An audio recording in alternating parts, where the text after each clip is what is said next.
Misalnya begini, kalau ada hewan ketabrak truk jago, tentu kita diskusi ayam jago, karena kalau ayam kecil kan gak eman, kelepek-kelepek meh mati. Cara pikirannya sampean ini yang anak-anak fatwa Wahab itu boleh disembelih apa enggak? Tanpa disembelih pun pasti 1 menit lagi mati atau setengah menit lagi mati, karena dia kejat-kejat hanya prosedur kematian, memang syaratnya harus kejat-kejat.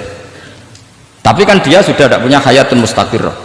Kalau kamu pas musyawarah Wahab itu disembelih halal apa haram? Nggak, sampean jawab saja, nggak usah sungkan, nggak usah jawab aja. Ini ada Gus Makmun, ada Gus Wahid, halal apa haram?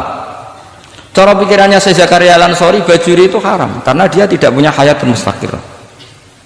Oke, haram karena yang dikatakan penyembelian adalah menghilangkan nyawa karena penyembelian, sementara ini tanpa disembelih sudah mati. Tapi pertanyaannya gini, tapi nanti kalau disisir dari bab tabdzir, masa kewan jago larang mubadzir?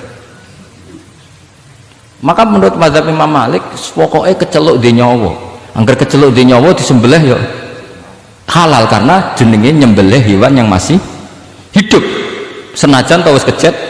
Kamu milih mazhab Maliki apa Syafi'i? Ini ayam jago loh, bukan ayam kecil, karena kalau yang kecil kan ikhlas, itu kan seperti kepiting, banyak kiai ngaramkan kepiting, yang keberatan banyak karena kepiting besar. Tapi ketika yuyu diharamkan nggak apa-apa, kecil saja. Padahal ilatul hukmi sama, kira-kira kepiting sama yuyu, tahu sama yuyu itu kehidupannya sama nggak, gaya hidupnya sama apa enggak? Sama. Tapi ketika kepiting itu ada perdebatan, yang setuju halal banyak karena iman rasanya. Tapi ketika yuyu dikatakan haram, ada nggak yang protes? Nggak ada, ikhlas semua kayaknya. Ini ahli fikih apa ahli nafsu gitu.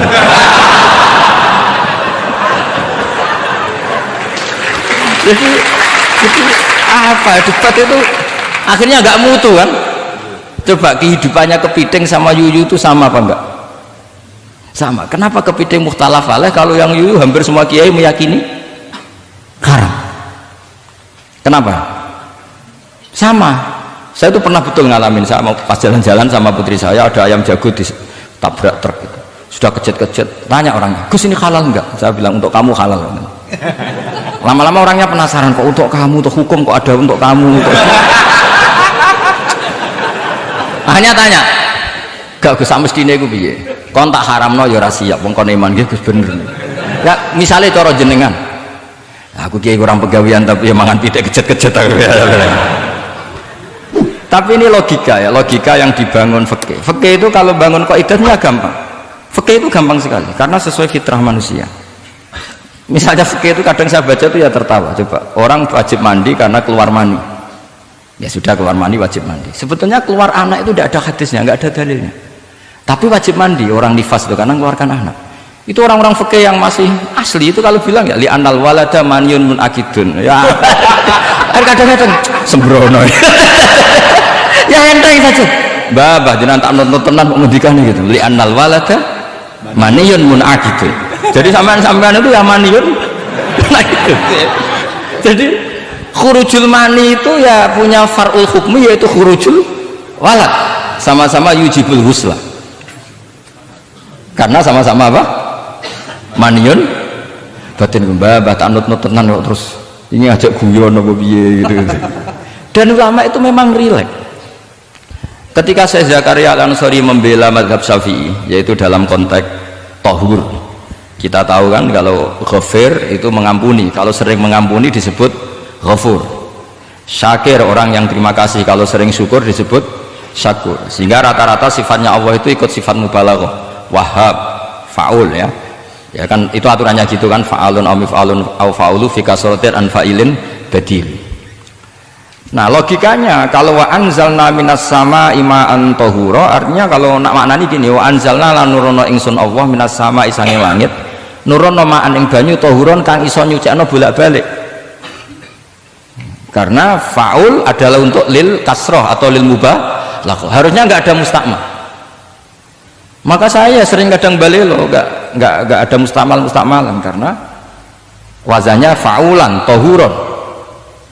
Tapi Imam Zakaria Al-Ansori, Syekh Zakaria Al-Ansori bela-bela madhab Syafi'i, kata beliau ya'ti faul bima'nal alat, kayak sahur lima itas saharubi. Tapi ya agak-agak takalluf, agak-agak apa? Termasuk takalufnya lagi Syekh Zakaria Al-Ansori, atau faul bimakna takrir atau mubalaghah fi udwin wahid. Di sini biasanya baca udwin apa udwin enggak tahu saya, pokoknya bacanya 2 kali enggak apa-apa. Umumnya apa? Udwin ya. Ya sudahlah, ikut partai sampean saja. Saya ini agak grogi, saya pakai mazhab peloso harus ikut guru apa mazhab sarang yang enggak harus ikut tapi akhirnya salah, enggak tahu saya, karena kata Mbah Mun gitu kalau membela diri. Nak ngaji ning peloso Lirboyo murid kudu maknani. Ya apik ben murid roh makna. Tapi nak sarang gak oleh dimaknani. Kesarang ketika dinyek al ilmu sayyidun wal kitabatu qaiduhu qayyid apa suyudaka fil hibalil wasiqa, kata beliau iya tapi nak naline kakean ya mati padha wae. Itu karena itu jadi itu guyonan ya, guyonan manhaj. Ini sudah saya sama ini koalisi yang baik, karena saya punya mazhab sarang, saya punya mazhab peloso, harus sama-sama konsisten dengan mazhab masing. Nanti di mahsyar nanti kita ketemu siapa yang ahli Fathul Wahab, siapa yang ahli Bako.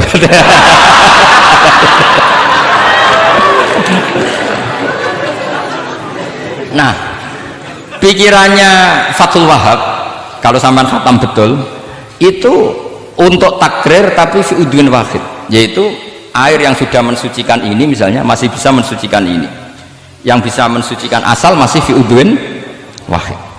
Ya sudah, di situ saja takrirnya atau mubalaghahnya di situ, bukan ke anggota yang lain. Oke, itu meskipun agak, tapi Imam Malik dan semua ulama hampir mengatakan tohur itu ya tetap di kasrotil istimal, artinya ya sudah bisa takrirut tathir. Tapi yang bilang tathir digugat lagi, digugatnya gini, tohur itu mubalaghah dari tohir bukan dari mutohir. Ini kalau sampean fasul masail, sampean nggak pernah tahu fasul masail sedetail ini, nanti diulang lagi khatamannya.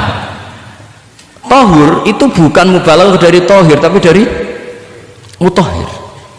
Padahal bahasan kita tentang tathir bukan tentang tuhur. Sampean mikir apa?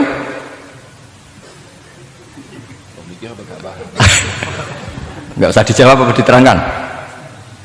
Apa ngaji lagi aja, nggak usah boyong dulu.